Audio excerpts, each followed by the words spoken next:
दोस्तों, कैसे हैं आप सब। आज की हमारी कहानी है मायके वाले। इस कहानी की प्रमुख किरदार है सुरभि। सोमनाथ जी और उर्मिला जी की बहू नित्यम की पत्नी है। सुरभि की एक 2 साल की बेटी कियारा भी है। छोटा सा परिवार है। सुरभि की शादी को 3 साल पूरे हुए हैं। इसी उपलक्ष्य में एक छोटा सा समारोह आयोजित किया गया है, जिसमें सुरभि के मायके वालों को भी न्योता दिया गया है।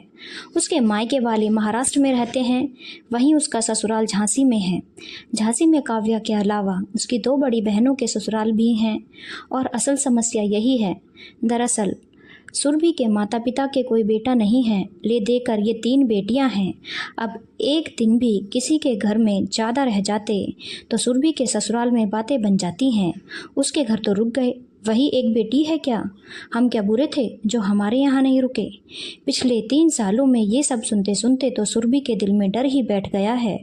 जब भी उसे पता चलता है कि उसके मायके वाले आ रहे हैं, उसे घबराहट होने लग जाती है। अब आने वाले 1-2 महीने तक मुझे ताने सुनने पड़ेंगे। आखिर माता पिता की अपनी मर्जी है, वो किस बेटी के पास रहना चाहते हैं, पर समझने वाला समझने को तैयार नहीं।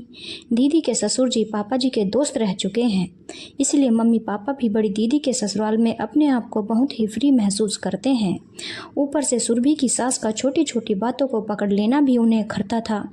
उन्होंने हमें यह कह दिया, उन्होंने हमें वो कह दिया। एक तो तुम अपने घर पर रुकने के लिए बुलाते हो और फिर खुद से कोई बात बर्दाश्त नहीं होती। चित भी मेरी पट भी मेरी, वही हालत है। आखिर इंसान कितना सोच समझ कर बोले। सुरभि की शादी की सालगिरह के उपलक्ष्य में माता पिता झांसी आ चुके थे और बड़ी दीदी के यहाँ ठहरे थे, क्योंकि बेटी के ससुराल खाली हाथ तो जा नहीं सकते थे। सो दीदी उन्हें तोहफे खरीदवा देती। इससे भी उसकी सास को आपत्ति हो रही थी कि सीधे यहाँ आ जाते, तोहफे हम खुद ही उनके साथ जाकर खरीद लेते। सुरभि, तुम्हारे माता पिता को तुम्हारी बड़ी बहन के यहाँ रुकने की क्या ज़रूरत थी? हमारे पास सीधे नहीं आ सकते थे? क्या हमें खरीदारी करनी नहीं आती? नहीं मम्मी जी, दीदी के ससुर जी पापा जी के दोस्त हैं, तो वो उनके साथ कंफर्ट जोन में रहते हैं, इसीलिए वहीं चले गए। वैसे आ तो रहे हैं कल, हाँ, लेकिन प्रोग्राम तो हमारे घर पर है, तो फिर हमारे घर पर आना चाहिए था ना। लगता है तेरे मम्मी पापा तुझको ज़्यादा प्यार नहीं करते। सुरभि ने वहाँ से उठना जाना ही बेहतर समझा, क्योंकि थोड़ी देर और वहाँ पर बैठती तो शायद सिर दर्द ही शुरू हो चुका होता। यह बात उर्मिला जी को अच्छी नहीं लगी।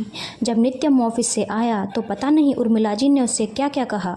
वह नाराज होते हुए सुरभि के पास आया और कहने लगा, यार तुम्हारे मम्मी पापा को जरा सी भी अकल नहीं है क्या? जब यहाँ के प्रोग्राम के लिए आए हैं तो यहीं आना चाहिए था।